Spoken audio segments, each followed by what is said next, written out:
अरे वाह, आ जाओ भाई, आ जाओ आ जाओ आ जाओ। Hello sir. नमस्ते नमस्ते भाई, बस पाँव नहीं, ठीक है। तो नमस्ते नमस्ते बेटा, आ जाओ आ जाओ आ जाओ। तो ये एक्चुअली में लक्ष्य की क्लास है, ठीक है। मैं आप लोगों को इंट्रोड्यूस कर दे, आ जाओ भाई, तुम आ जाओ, तुम्हारा सेंटर है। इस साइड आ जाओ बेटा, कैमरा दिख रहा है? पहली बार आए हो क्या? एक माइक देना सर इनको, हाँ उसको बुला लो। पहली बार देख रहे हो क्या स्टूडियो? हाँ सर। कैसा लग रहा है? अच्छा है सर। अब पता लग रहा है कैसे कोठरी में बैठा करके हमसे पढ़वाया जाता है। वहां से दूसरी साइड से देखने से क्या डिफरेंट लग रहा है या फिर? हाँ डिफरेंट लग रहा है बिल्कुल। गरीबों वाला लग रहा है, अच्छा वाला लग रहा है? हाँ हाँ तो सिर्फ बोर्ड दिखता है। हाँ, तुम्हें सिर्फ बोर्ड दिखता है, ये तामझाम थोड़ा ना दिखाई देता हो। लाइट ज्यादा है कम है? लाइट तो बहुत है। बहुत है ना, आंखों पे स्ट्रेस आता होगा, है ना। देखो कितना परेशानी है हम लोगों को। ये सर 7-8 घंटे लंबे हाँ। शॉट्स लेते हैं। और बताओ भाई, अपना नाम वाम बताओ। मेरा नाम शुभम है, मैं आईटी दिल्ली से हूँ। वेरी गुड, कौन सी ब्रांच है भाई? मेरे CS5। अरे वाह, वेरी गुड। हाँ बेटा, मेरा नाम तन्वी है और मैं भी आईटी दिल्ली से हूँ, आप भी आईटी दिल्ली से हो, कौन सी branch? Civil. Civil, very good I'm Anisha. I'm from ITPHU Varanasi. Very good. English में सीख के आए हो? Nice sir. And branch electrical. Very good. इस साइड आ जाओ यार, फ्रेम में आ जाओ। हाँ, ये एक और माइक है यार, एक और माइक है, इससे हो जाएगा। तो आप लोग एक्सचेंज कर लोगे? ठीक है, लो। तो एक्चुअली में आप लोगों का टाइम बहुत सही आया है, ठीक है। रीजन बीइंग क्या है, क्योंकि अभी लक्ष्य में अभी इस टाइम पर क्या होता है, दिसंबर में रिवीजन हो रहा होता है, तो अभी रिवीजन ही चल रहा है, ठीक है। तो ये लेक्चर उनके पास जाएगा, और क्योंकि लाइव क्लासेस नहीं हो पा रही हैं अभी, ठीक है, तो वो काफ़ी डिमोटिवेटेड है मार्क्स वार्क्स से लेकर के। सर मार्क्स नहीं आ रहे, मैं उनके कमेंट्स पढ़ रहा था कि मार्क्स नहीं आ रहे सर, काफ़ी परेशानी हो रही है। क्योंकि आप लोगों ने देखो, हम लोगों ने अपनी टाइम पे जिस तरीके की तैयारी करी, हमारे अलग टाइप के डिस्ट्रैक्शंस थे एंड ऑल थे, हम लोगों ने भी किसी तरीके से जोड़ जुगाड़ करके कर लिया। आप लोग अपना अपना बताना कि दिसंबर का टाइम, पहले मैं आपसे पूछता हूँ, दिसंबर के टाइम में आपने अपनी तैयारी किस प्रकार से करी थी? सर एक्चुअली दिसंबर माइक को पास रखना पड़ेगा। दिसंबर के टाइम में नो डाउट डाउनफॉल रहता है थोड़ा सा, बिल्कुल रहता है। ठंड के कारण भी हो जाता है, लेकिन मेन मेरा फोकस था कि टेस्ट देना, सिलेबस अकॉर्डिंगली कवर करना। तुमने सिलेबस कब कंप्लीट कर लिया था अपना? 11th वाला और 12th वाला, दो हिस्से थे। 12th वाला कब तक कर लिया था? दिसंबर एंड तक हो गया था मेरा पूरा पूरा हो गया था। अच्छा। उसके बाद रिवीजन चल रही थी। अब जो जो टॉपिक टेस्ट में मेरे वीक रह जाते थे या नंबर उसमें कम आते थे, तो मैं ज्यादातर उन्हीं टॉपिक्स को कवर करता था, स्ट्रेस देता था और रिवाइज करता था। उससे मेरे बाकी टॉपिक्स तो जो स्ट्रॉन्ग थे वो लास्ट में मैंने जल्दी रिवाइज कर लिए तो हो गए। Very good. और जो वीक टॉपिक्स थे जो टेस्ट में मुझे बता देते थे, उन पे मैं ज्यादा स्ट्रेस देता था, क्वेश्चन ज्यादा प्रैक्टिस करता था। मेन मोटिव था कि जो टॉपिक्स वीक है उनमें समरी पढ़ लेना, थ्योरी थोड़ी सी पढ़ लेना और देन क्वेश्चन पे स्विच हो जाना। क्या आप लोग आपने शॉर्ट नोट्स बनाए थे? हाँ सर, मैंने तो बनाए होंगे, क्योंकि फायदा तो होता है, क्योंकि लास्ट टाइम में रिवीजन वही मदद करता है। ये हंस रही है, इसलिए नहीं बनाए होंगे लग रहा है। नहीं बनाए थे तूने? तो मैंने नोट्स भी नहीं बनाए थे, जो मैंने लक्ष्य और अर्जुना के टाइम बनाए थे उनसे भी मैंने बहुत कम ही पढ़ा था। मैंने PPT से ही पढ़ा था। क्यों? क्योंकि सर मतलब हम वो चोरी करते एक तो बहुत ज्यादा नोट्स बन चुके थे, वो बहुत Yes. मोटे मोटे हो चुके थे, उनसे बिल्कुल पढ़ा नहीं जा रहा था। तो तुम क्लास, जब लाइव क्लास होती थी, इधर आ जाओ ना, दोनों आराम से आ जाओ। तो जब लाइव क्लास होती थी तब तू साइमल्टेनियसली नोट्स नहीं बनाती थी? नहीं, मैंने मतलब अर्जुना और लक्ष्य में प्रॉपर नोट्स बनाए थे, और प्रयास में मैंने नोट्स छोड़ दिए थे बस। क्योंकि वही वाले नोट्स कहीं ना कहीं काम आ गए होंगे, जो फिर- इम्पोर्टेंट या प्रैक्टिस वाला पार्ट होगा वो करा हाँ, होगा वो तुमने। मैं फिर रफ कॉपी लेके बैठती थी और मैं फिर सारे क्वेश्चन साथ के साथ सॉल्व करती टेस्ट थी। में मार्क्स डिप होते थे? बहुत डिप हुए थे। एक बार तो मेरे 300 में से 100 मार्क्स भी आए थे। अभी रोने लगेंगे कहीं हम तो और 50 पर है। वो भी इसी टाइम में आए थे। ये वाला टाइम एक्चुअली में ऐसा ही होता है कि जहाँ पर डिप होता है तो कोई संभालने वाला नहीं होता, आपको खुद से ही करना पड़ता है। हाँ। तो मोटिवेशन फैक्टर क्या था बेटा?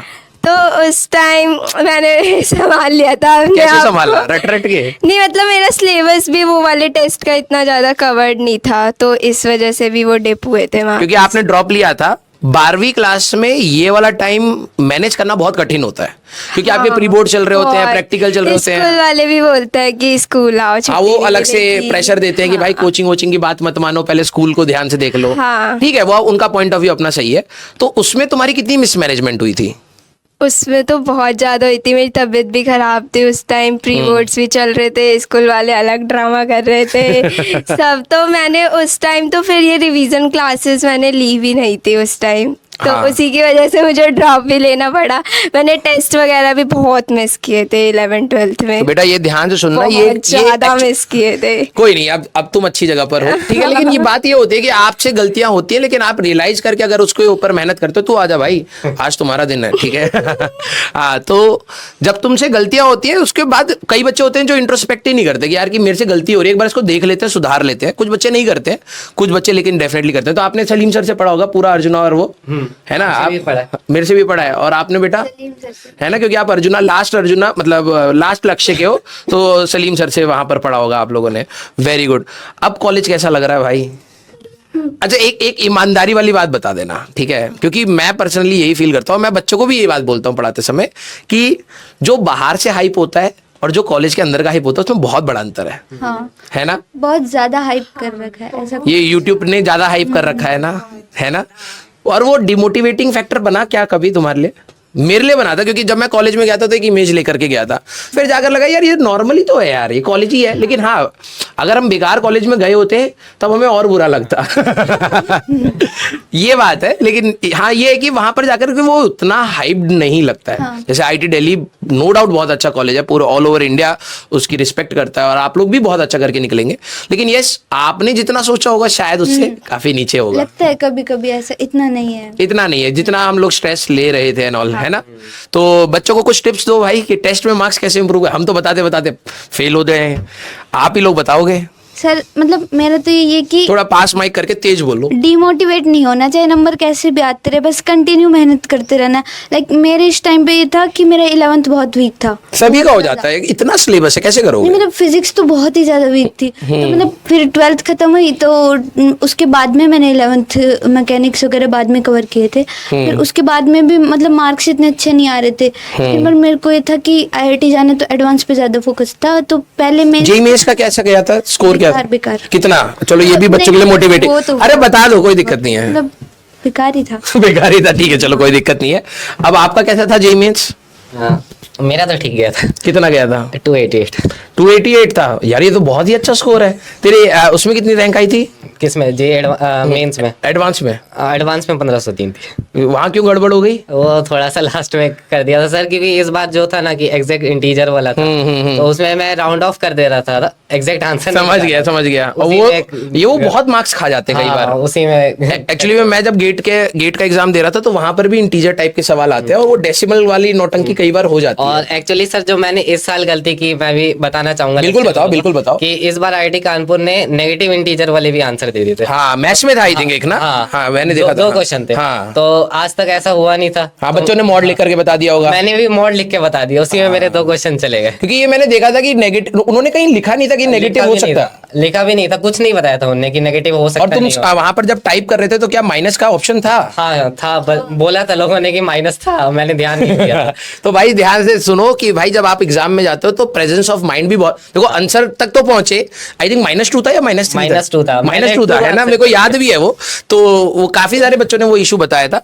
प्रेजेंस ऑफ माइंड बहुत मैटर करता है एग्जाम में। कई बार क्या होता है कि आती आती चीजें भी खराब हो जाती हैं। ऐसा हुआ क्या एग्जाम में जाकर के आती हुई चीज खराब हो गई हो? हाँ मतलब मेरे साथ ऐसा हुआ था, एडवांस का पेपर था तो उसमें कुछ तो मतलब कोऑर्डिनेशन नंबर का कुछ था। हाँ। तो उसमें मतलब माइनस करना था, नहीं शायद सम पूछा था और मैं उसको सब्ट्रैक्ट करके आई थी। तो और दिमाग खराब हो गया होगा घर आकर के। हाँ, फिर वो आते ही मैंने वो देखा, सॉल्यूशन देखा और यूट्यूब पे सर करवा रहे थे। तो ये गुस्सा क्या आया होगा। भाई? EDTA करके मैं कई बच्चों को बताता हूँ कि मैं भी मतलब, पता है आप टफ सवाल खराब करके आ जाओगे ना, you will not feel bad. आता हुआ सवाल जब खराब होता है लगता है भाई 4 मार्क चले गए यार इसमें, तो खून जल जाता है बिल्कुल उसके बाद, है ना? अच्छा, एक चीज मैं आप लोगों से और पूछूंगा कि आप लोगों ने पूरी प्रिपरेशन जर्नी रखी है, तो कई बच्चे नोट्स नहीं बनाते, कई बच्चे टेस्ट नहीं देते, कई बच्चे आखिरी में आकर के पैनिक करते हैं। अगर कोई अभी यहाँ से स्टार्ट करना चाहे, ठीक है, मतलब ऑब्वियस सी बात है 100% तो नहीं अचीव कर पाएगा, क्योंकि 11th भी बहुत वास्ट है, फिजिक्स केमिस्ट्री है, फिर उसमें रिएजेंट बहुत सारी चीजें हैं। क्या आपको लगता है कि यार कि क्या प्राइमरी गोल होना चाहिए? 100 का तो एक्सपेक्टेशन नहीं होना चाहिए। प्राइमरी गोल क्या रखें कि एटलीस्ट कुछ बेटर हो जाए?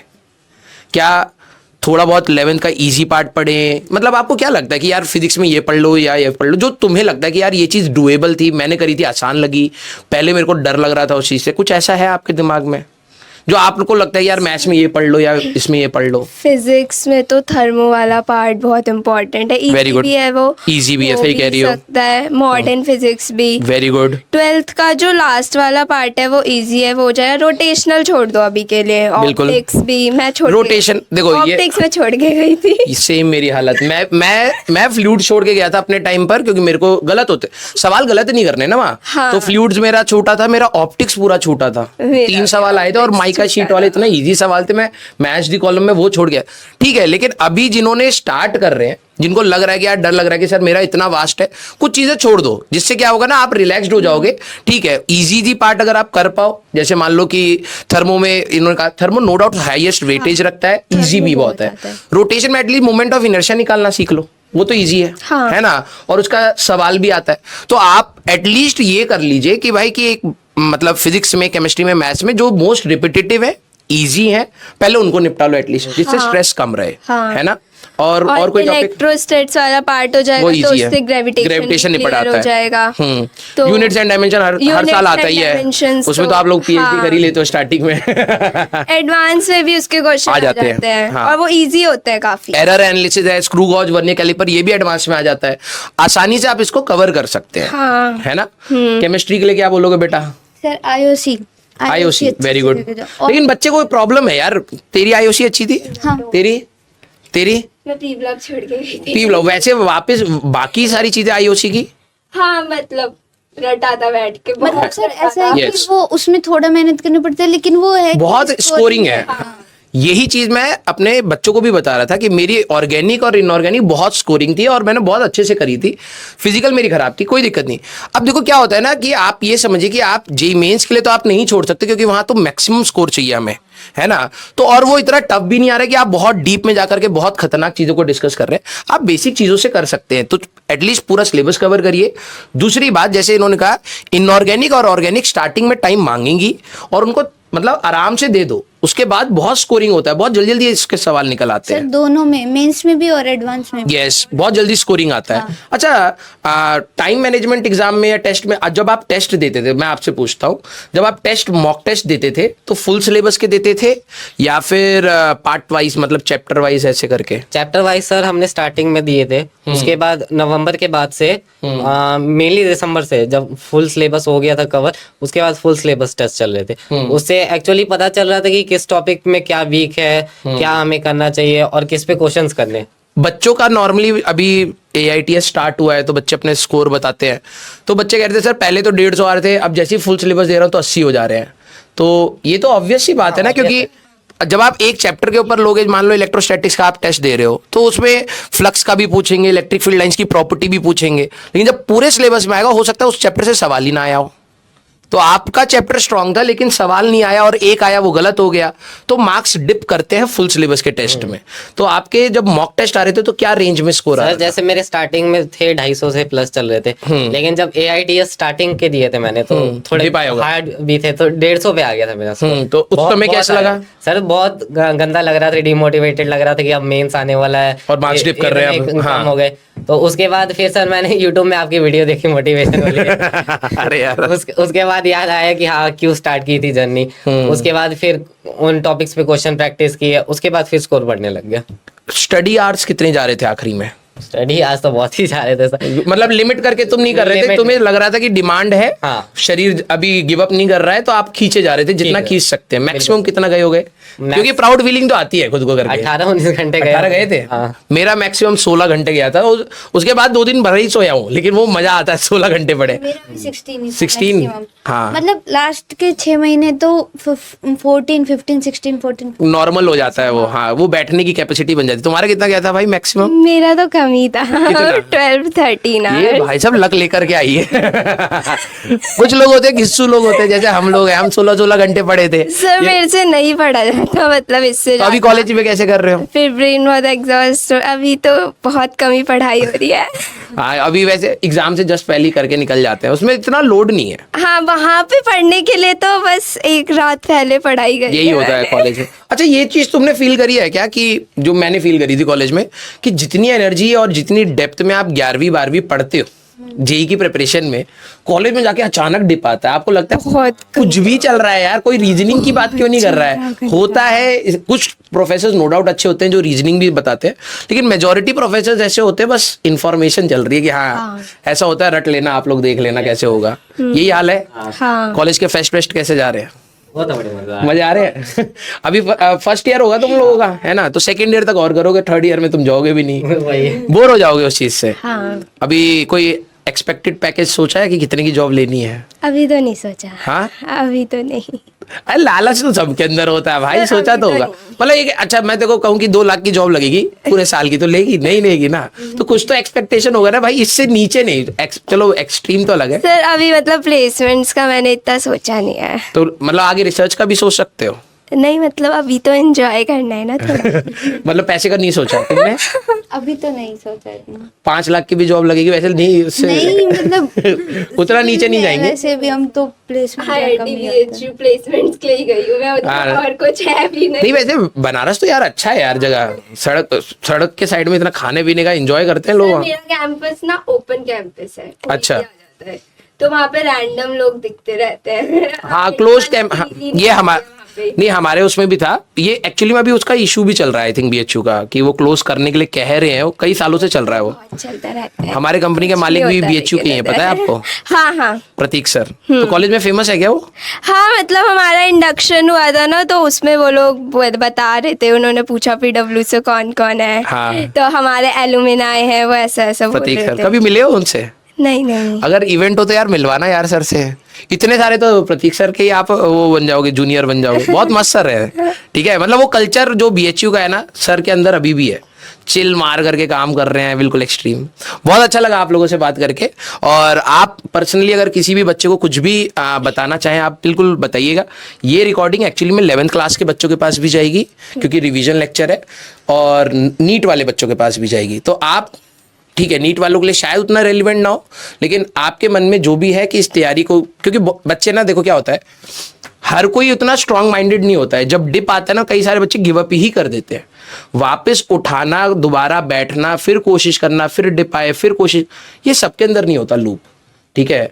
आपको क्या लगता है कि जिससे बच्चे को थोड़ी सी मोटिवेशन आए और वो अपनी तैयारी को फिर कंटिन्यू कर पाए, क्योंकि ये क्रूशियल टाइम है, यहाँ गिव अप करने का ऑप्शन नहीं होता है। तो आपको जो लगता है, जो मोटिवेशन आपको लगता है आप बोल सकते हो बच्चों के लिए, तो आप प्लीज बताइए।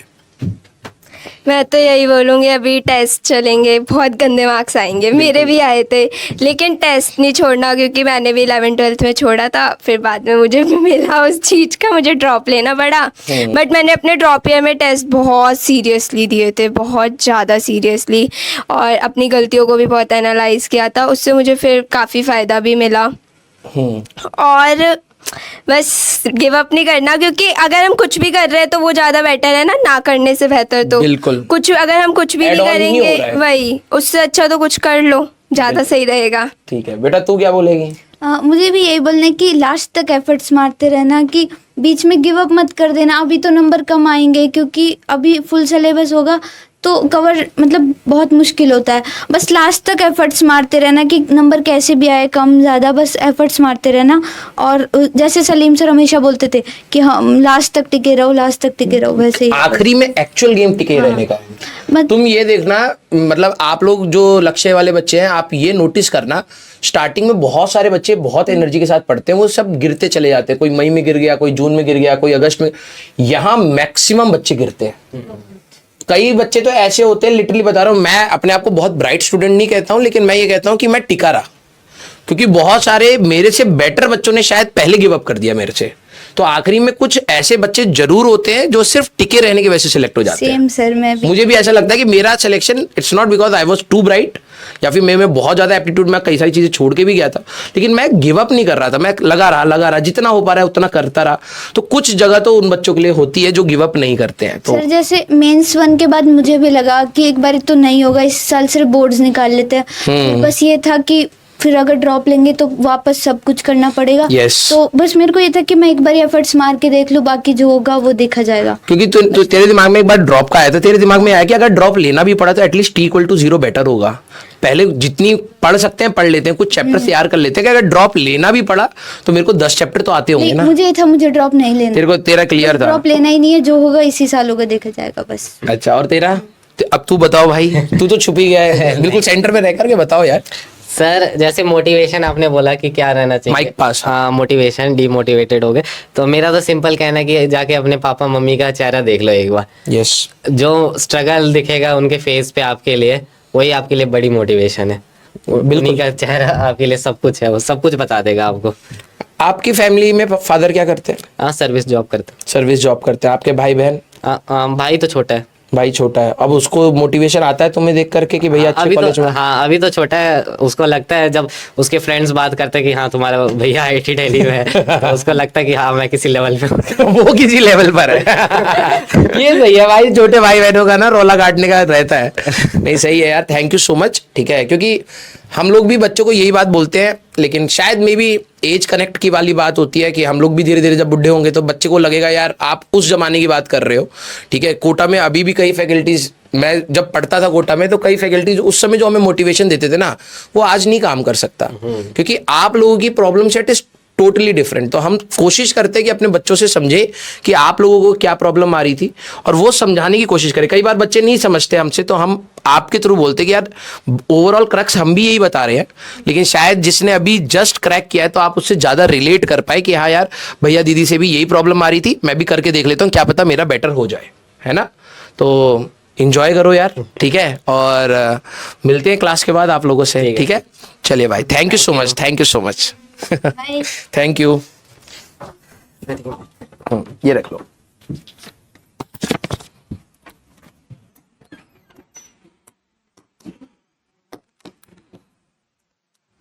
तो ये बच्चों का इंटरेक्शन मैंने इसलिए भी रखा क्योंकि हम लोगों का लाइव इंटरेक्शन नहीं हो पा रहा था, टाइम का बहुत कंस्ट्रेंट है।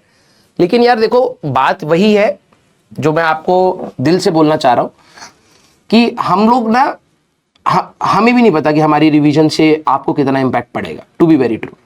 लेकिन नहीं पड़ेगा या पड़ेगा उसके सोचने के हिसाब से हम ना करें तो वो तो कोई सोल्यूशन नहीं बनता है ना। कोशिश करते हैं, क्या पता यहां से कुछ बेटर हो जाए, कुछ तू नया कंसेप्ट सीख जाए, कोई जो चीज तू भूल रहा था वो याद आ जाए। तो इसीलिए मैं हमेशा आपको स्टार्टिंग से बोलता आ रहा था बेटा, ठीक है, जो भी लक्ष्य के स्टूडेंट्स होंगे, और आपने नोटिस किया होगा कि मैंने आपको कई बार बोला था क्लास में कि मेरा काम सिर्फ पढ़ाने का नहीं है, गाइड करने का भी है। और मैंने जहां तक, टू बी वेरी ट्रू, मैंने जहां तक अपनी कोशिश करी है कि मैंने आपको समय आने से पहले ही बता दिया था बेटा ये आपके साथ होगा। मैं आप लोगों के कमेंट्स पढ़ता हूं, ठीक है, उसमें कई सारे बच्चे कहते हैं सर आपने बोला था कि प्री बोर्ड्स और 11th का रिवीजन में मिसमैच आएगा, प्रॉब्लम्स आएंगी, वो मैं फेस कर पा रहा हूं, आई एम सॉरी। लेकिन बात यह है कि अब उस सॉरी से तेरा नुकसान हो रहा है, उस सॉरी से तेरा नुकसान हो रहा है कि तू जो चीज बेटर कर सकता था शायद वो नहीं कर पा रहा है। तो अब क्या हम उस बात पर लेकर के क्रिब करें, रोते रहे? नहीं, वो भी एक सोल्यूशन नहीं है सर, वो तो समय वेस्ट करेगा। यहां से क्या निकल के आ रहा है? यहां से अब यही निकल के आ रहा है कि हमारा जो सिलेबस है 50-50 11th 50 12th, ठीक है, प्लस माइनस थोड़ा बहुत 5% होता रहता है ऊपर नीचे। लेकिन यस, ऐसा नहीं है कि भाई 12वीं जो तेरे को आती है वो सिर्फ 10% पूछी जाती है और 11th क्लास ही 90% पूछी जाती है, ऐसा तो नहीं है। तो तू जो बोर्ड्स की तैयारी कर रहा है उसमें थोड़ा सा एप्टीट्यूड लेवल अपना बढ़ा करके अपने जेईई मेंस को साथ लेते चल, ठीक है। जब तक तुम्हारा जेईई मेंस नहीं होगा तब तक तुम्हें लगेगा कि तुम्हारा सिलेक्शन ही नहीं हो रहा है, तुम जबरदस्ती किस लेवल की तैयारी कर रहे हो, किस डायरेक्शन में कर रहे हो, तुम्हें नहीं पता चलेगा। एग्जाम ही आपको क्लियर पिक्चर देगा कि यार एक्चुअली में मैं जिस तरीके से पढ़ रहा था वो सही डायरेक्शन थी या नहीं थी। बच्चे बहुत सारी तैयारी करना स्टार्ट करते हैं, सबकी डायरेक्शन इधर उधर हो जाती है और बाद में वो परेशान भी होते हैं। हम बोलते रहते हैं कि तैयारी करने का डायरेक्शन बहुत सीधा है, आपको जो पढ़ाया जा रहा है आप कोशिश करिए कि उतना सीख जाए, उसमें जितना आप अप्लाई कर पाए, जितनी प्रैक्टिस कर पाए, जितने टेस्ट दे पाए, मैक्सिमम एफर्ट्स के साथ आप अपनी कोशिश करिए। कोई परफेक्ट तैयारी नाम की चीज नहीं होती है, ठीक है। इन सभी बच्चों ने हिट एंड ट्रायल्स करे हैं अपनी तैयारी में, कभी सक्सेस मिला होगा, कभी नहीं मिला होगा। लेकिन यस, मैं लिटरली बता रहा हूं, इस पूरी तैयारी में आखिरी तक टिके रहने का भी एक बहुत बड़ा रिवॉर्ड है, ठीक है। अभी भी आपके पास कुछ नहीं तो आप ये समझिए कि 1 महीना है, अप्रॉक्सीमेटली, है ना। आज 20 तारीख हो गई है, ठीक है, आज 20 तारीख है, तो 1 महीना है हमारे पास। यहां से आप जितने सिक्के इकट्ठा कर सकते हैं, इट्स लाइक कि आपको एक सिक्के के रूम में डुबा दिया गया है, आप जितने सिक्के उठा सकते हो उतने उठा लो। मैं तो इस मोमेंट को ऐसे ही समझता हूं कि ये लास्ट मोमेंट आप कितना ग्रैब कर सकते हो, अपने लिए ग्रैब कर रहे हो, ठीक है। तो डिमोटिवेशन का कोई फैक्टर नहीं होना चाहिए आपके अंदर।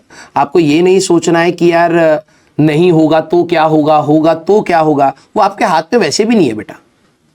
कुछ बच्चों के अंदर ओवर थिंकिंग की प्रॉब्लम होती है, फिर कहते हैं हाँ सर है, तो भाई जब तेरे को दिमाग जब तेरा चल रहा है तो बार बार अपने आप को कंट्रोल नहीं करेगा, तो ऐसे तो फिर मतलब वही है ना, जो मान लो कोई अल्कोहलिक बंदा है जिसको दारू पीने की आदत है, अब तुम कहो कि भाई उसको सुधारने के लिए नशा मुक्ति केंद्र में भेजना पड़ेगा, तो आप भेज भी लोगे, लेकिन अगर जब तक उसके अंदर से विल नहीं होगी कि ना कि भाई मेरे को छोड़ना है, कोई नहीं छुड़वा सकता। वो 10 दिन एक्टिंग करके आएगा बाहर, फिर स्टार्ट कर देगा।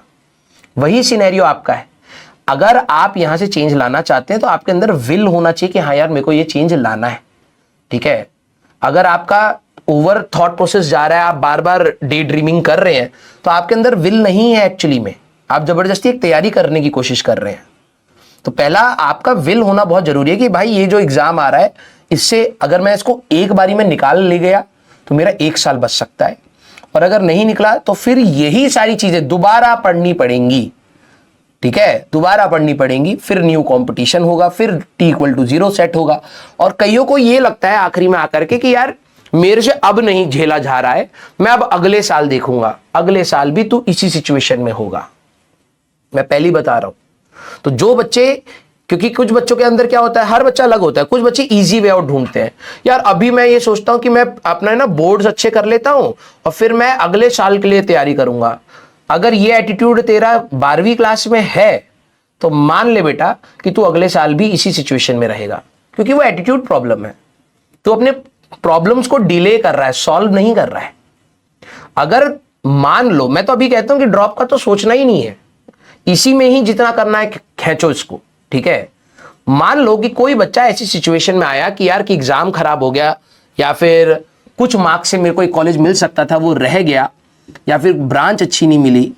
अगर आप उस सिचुएशन में मई जून के टाइम पर आते हैं, तब आप डिसाइड करना कि यार कि यहां से क्या करा जा सकता है, क्या मैं कॉम्प्रोमाइज करूं या फिर मैं दोबारा तैयारी करूं। लेकिन अगर आपके दिमाग में ये कीड़ा अभी आ गया तो डेफिनेटली जो आप एफर्ट्स 14, 15, 16 घंटे के लगा सकते हो, आप वो नहीं लगाओगे। आपके वो 12 घंटे, 10 घंटे, 9 घंटे का ही रहेगा, और वो 9-10 घंटा भी फुल कंसंट्रेशन वाला नहीं होता है। मैंने 16 घंटे पढ़ा है एक दिन में, मेरे को पता है कि कितनी थकावट होती है उस चीज में, लेकिन मैंने वो कोशिश करा था मैक्सिमम फुल कंसंट्रेशन के साथ। हाँ, 1-2 घंटा इधर उधर हम भी डिस्ट्रैक्ट हुए होंगे, लेकिन 12-13 घंटा एक जगह पर बैठ करके मेडिटेट करना बहुत कठिन होता है। आप लोगों में से भी कई लोग इस चीज को कर रहे होंगे, एंड दे कैन फील कि व्हाट आई एम सेइंग। तो आपका ये वेस्ट नहीं होगा, बट आप इस चीज को प्रोलॉन्ग करिए, कंटिन्यू करिए, और क्या होगा क्या नहीं होगा पहले उस लूप से बाहर आ जाइए। अगर आपका आज का एफर्ट अच्छा होगा तो जो भी होने वाला है वो थोड़ा बेटर हो जाएगा। मैं इस चीज पर बिलीव करता हूं कि जैसे आपके कर्म होते हैं वैसे ही आपको रिटर्न बैक मिल जाता है। सबके अपने अपने थॉट प्रोसेस होते हैं, कोई कर्म पे नहीं बिलीव करता है, कोई बिलीव करता है। तो मेरा ये मानना है कि यार अगर मैंने आज नहीं एफर्ट डाले तो डेफिनेटली कल मेरे को उसका रिवॉर्ड तो नहीं मिलने वाला। मेरे को रिवॉर्ड चाहिए तो एफर्ट डालते हैं, मिलेगा नहीं मिलेगा वो ऊपर वाला देख ले, समझ रहे हो। तो आप लोग ना किसी भी फैक्टर को लेकर के बैठ मत जाना। और मैंने आपको पहले ही बोला था कि अपना इमोशनल फ्रंट हटा दो इस तैयारी में से, प्लीज अपना इमोशनल फ्रंट हटा दो। मैं इमोशनली होकर के नहीं पढ़ता था अपने टाइम पर। अब मेरे को नहीं पता ये वाली बात रिलेटेबल होगी आपके लिए या नहीं, लेकिन मैं कई बार बोलता हूं कि अपना ना इमोशनल फ्रंट हटा दो, पढ़ाई के केस में हटा दो। तुम्हें दर्द हो रहा है, तुम्हें ये हो रहा है, तुम्हें कॉलेज में, ये सारी चीजें हटा दो। तुम्हें पढ़ना था, तुम्हारे सामने टॉपिक है, तुम्हारे सामने टीचर है, तुम्हारे सामने कंटेंट है, तुम चुपचाप पढ़ो, उसका टेस्ट दो, जो नहीं हुआ उससे सीखो, और बेटर बनो, और बेटर बनो, और बेटर बनो। इस लूप को चला दो बस पढ़ाई में, बाकी अपना जियो, कोई दिक्कत नहीं है। मैंने कभी आपको नहीं बोला कि आप अपने फेस्टिवल्स कट करिए। मैं हमेशा प्रमोट करता हूं कि आप अपने फेस्टिवल्स एंजॉय करिए, फैमिली टाइम दीजिए, फ्रेंड्स रखिए, एंजॉय योर लाइफ, क्योंकि एक थोड़ा सा बैलेंस होना भी जरूरी है। तो ये वाली बात भले ही हमारे लेक्चर के बीच में रही हो, तो आई होप आप इसको थोड़ा सा पॉजिटिव वे में लेकर के इसको देखेंगे, ठीक है, और यहाँ से कुछ बेहतर करने की कोशिश करेंगे, ठीक है।